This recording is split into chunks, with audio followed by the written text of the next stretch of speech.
The Doorbell Rang by Pat Hutchins.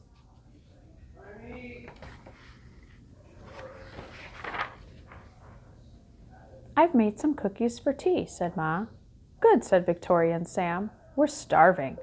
Share them between yourselves, said Mom. I made plenty.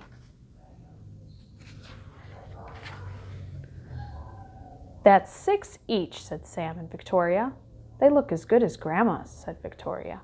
They smell as good as Grandma's, said Sam. No one makes cookies like Grandma, said Mom, as the doorbell rang. It was Tom and Hannah from next door. Come in, said Ma. You can share the cookies.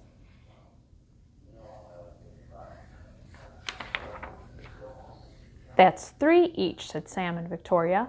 They smell as good as your Grandma's, said Tom. And look as good, said Hannah. No one makes cookies like Grandma, said Ma, as the doorbell rang. It was Peter and his little brother. Come in, said Ma. You can share the cookies.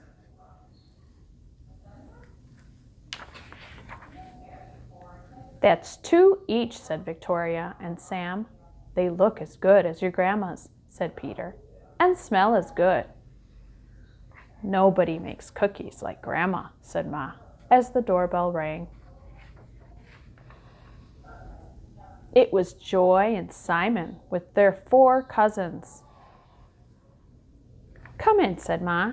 You can share the cookies. That's 1 each, said Sam and Victoria. They smell as good as your Grandma's, said Joy, and look as good, said Simon. No one makes cookies like Grandma, said Ma, as the doorbell rang. And rang. Oh dear, said Ma, as the children stared at the cookies on their plates. Perhaps you'd better eat them before we open the door. We'll wait, said Sam. It was Grandma with an enormous tray of cookies. How nice to have so many friends to share them with, said Grandma. It's a good thing I made a lot. And no one makes cookies like Grandma, said Ma, as the doorbell rang. The end.